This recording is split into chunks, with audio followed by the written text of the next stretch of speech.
آئے غیب سے، مبارک ہو کہ اس نے رسول کو پہچان لیا، اس نے اللہ کو پہچان لیا. دکھا اس کو جنت کے باغات، اور جنت کی کھڑکی کھل جاتی ہے اور جنت میں وہ دیکھتا ہے ایک وسیع منظر. وہ قبر جنت کا باغ بن جاتا ہے. اور جو حضور کی معرفت نہیں کرتا، جو حضور کو پہچانتا نہیں ہے، وہ جہنم کے گڑھوں میں سے ایک گڑھا بن جاتا ہے.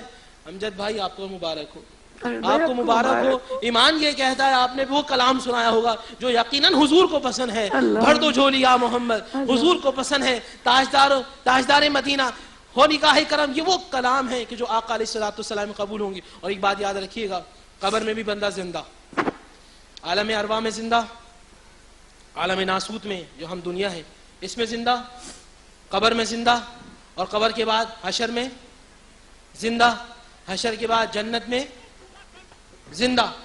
اب میں آپ سے سوال پوچھتا ہوں کہ بندہ مرا کب؟ زندہ. بھئی عالم ناسوت میں زندہ، عالم ارواح میں زندہ، عالم برزخ میں زندہ، یوم حشر میں زندہ، جنت میں زندہ. تو بندہ مرا کب؟ یہی سوال کہ نبی پاک صلی اللہ علیہ وآلہ وسلم اعلان کیا لا الہ الا اللہ انا محمد رسول اللہ. توجہ چاہوں گا آپ سب کی. کیا امجد بھائی کیسے عاشق رسول تھے؟ حضور نے کہا لا الہ الا اللہ انا محمد رسول اللہ. عتبہ، شیبہ، ولید، ابو جہل، ابو لہب چلے گئے، حضور کو نہیں مانا. سامنے موجود ہیں، حضور کو نہیں مان رہے.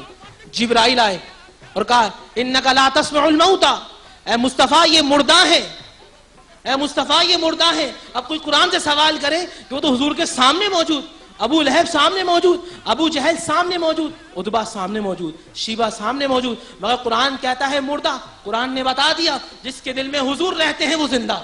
سبحان اللہ. جس کے دل میں حضور رہتے ہیں وہ زندہ، اور جس کے دل میں حضور نہیں رہتے وہ مردہ. امجد صابری وہ عظیم شخص جس نے ساری زندگی حضور کی نعتیں پڑھی. اتنی محبت میں کافی عرصے سے جانتا تھا، مگر مایا بہن نے سچ کہا. سامنے بیٹھے ہوتے تھے، میں جب کوئی جملہ کہتا تھا کہتے تھے مجھے محبت نہیں آپ سے عشق. گلے لگا بریک آتا تھا اتوار کے دن، اٹھتے ایک دم سے اٹھ کے رمانی بھائی کو گلے لگا ایک دم لیتے. گلے لگاتے تھے. اور اتوار کے دن جو ہے وہ مجھے جانے نہیں دے رہے تھے. پکڑ لیا تھا مجھے کہ نہیں آپ جاؤ گے نہیں، آپ مجھے چھوڑ کے نہیں جاؤ گے. میں نے کہا بھائی ملاقات ہوگی. تو اتوار ہفتے پیر کے دن میں کسی اور چینل پہ تھا، جو ٹیلی فون کیا میں جا رہا تھا، کہنے لگے کہاں جا رہا ہوں؟ میں فلاں جگہ جا رہا ہوں. وہاں میری محبت میں آ گئے، بالکل برابر میں بیٹھے.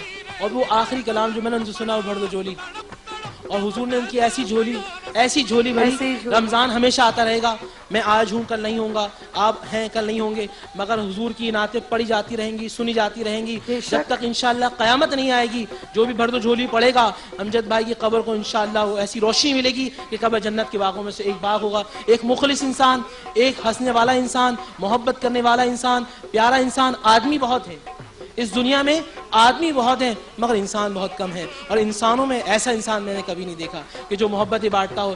یتیموں کا سہارا، بے سہاروں کا سہارا، بیواؤں کا سہارا. کبھی بتایا نہیں، کبھی لوگوں کے سامنے تصویریں نہیں کھنچوائی کہ میں اتنے لوگوں کی مدد کر رہا ہوں. میں اچھی طرح جانتا ہوں کتنے گھر چلتے تھے، کتنے گھر. ایک گھر ان کا ویران نہیں ہوا، آج سینکڑوں گھر ویران ہو گئے. ایک آج ان کے صرف گھر والوں سے محبت کرنے والا نہیں، بلکہ میں نے ایک بات ہمیشہ سنی. ڈاکٹر صاحب توجہ چاہوں گا، مایا بہن آپ کی، بھابھی اور آپا آپ کی بھی. میں یہ کہتا ہوں، دعویٰ کرتا ہوں امجد بھائی مجھ سے محبت کرتے تھے. آپا دعویٰ کریں گی کہ امجد بھائی مجھ سے محبت کرتے تھے. آپ دعویٰ کریں گی مجھ سے. یعنی کہ ایک شخص نے اتنی محبت ہے کہ ہر کوئی دعوے دار ہے، ہر کوئی دعوے دار ہے کہ مجھ سے محبت کرتے تھے.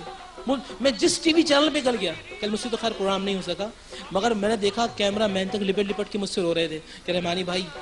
میں نے کہا میں کچھ نہیں کہہ سکتا. اس نے اللہ کے رسول نے اس کو اپنے پاس بلا لیا. کیونکہ صبح سحری میں جو نعت پڑھی تھی نا کہ جب قبر اندھیری میں گھبراؤں گا جب تنہا، امداد کو آ جانا یا رسول اللہ. حضور نے ایسے امداد کو بلایا. اور میں کہنا چاہوں گا کوئی مجھ پہ کفر کا فتویٰ لگائے، شرک کا لگائے، حضور نے روزہ دنیا میں رکھوایا، افطار اپنے پاس کرایا.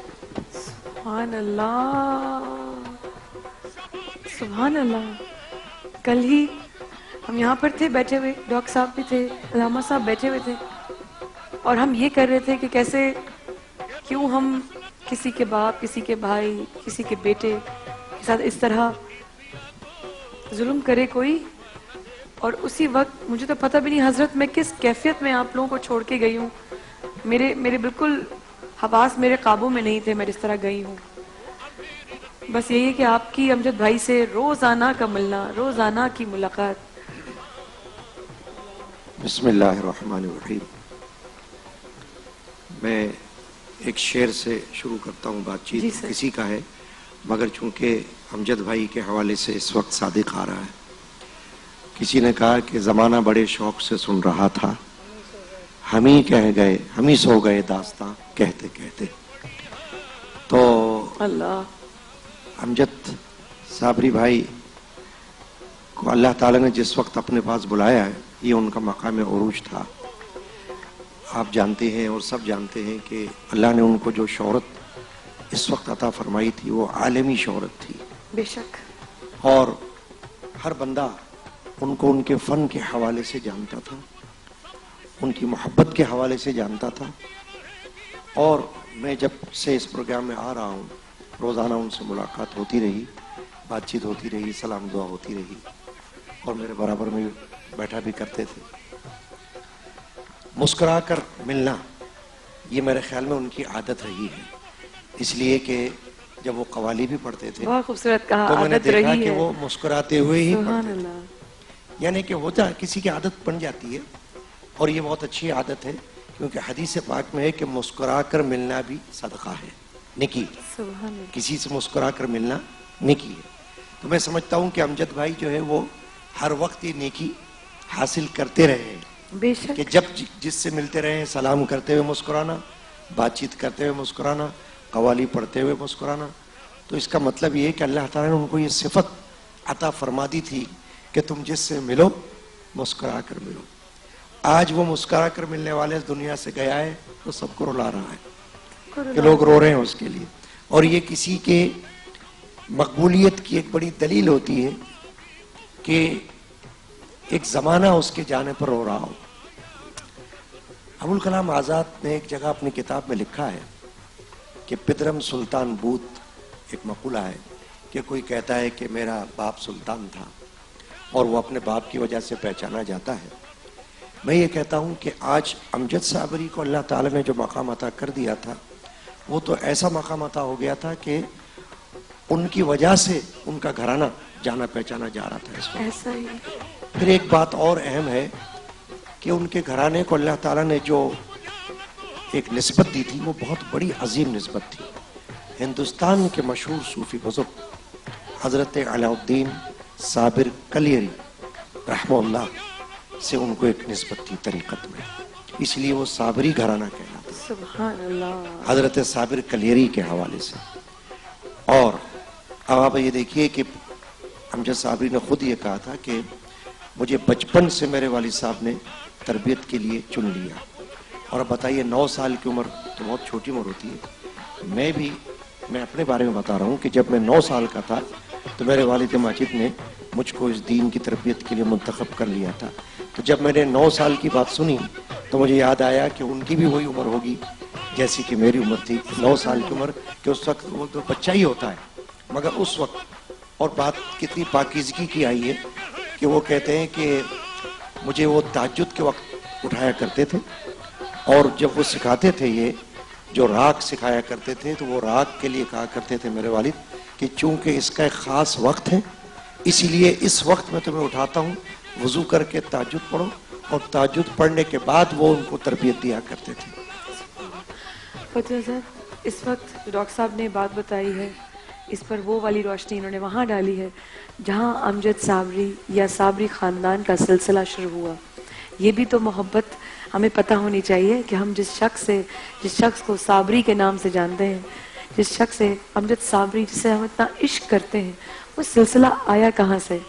جب آج صبح مجھے فون آیا, اس وقفے سے پہلے میں بتاؤں, تابند آپا کا مجھے فون آیا اور زار و قطار ان سے سنبھالا نہیں جا رہا تھا اپنے آپ سے. کتنے سالوں کا ساتھ, کتنے گھنٹے ہم نے ساتھ ٹرانسمیشنز کی, سحریاں کی, افطاریاں کی. بھابھی چند دن پہلے ہی تو ملاقات ہوئی تھی. ہم جو یہاں پر ہماری ٹیم ہے, ہماری رونق چلی گئی, ہماری رونق چلی گئی. وہ رونق جو ہاتھ ہوا میں بلند کر کے جھوم اٹھتی تھی آقا کے نام پر, وہ جان, وہ روشنی, وہ جاندار انسان جب کھڑا ہوتا تھا سب کے ساتھ تو ایسا لگتا تھا کہ سب بہن بھائیوں کے اوپر ایک چھتری سی آ گئی ہو. ہاں یہ بات سچ ہے کہ ہماری چھتری بظاہر ہمارے سامنے نہیں ہے لیکن ہماری چھتری ہمارے ساتھ ہے, ہمارے اندر ہے. مجھے فخر ہے میرا بھائی شہید ہے, ہمارے ساتھ رہے گا. ہم ابھی واپس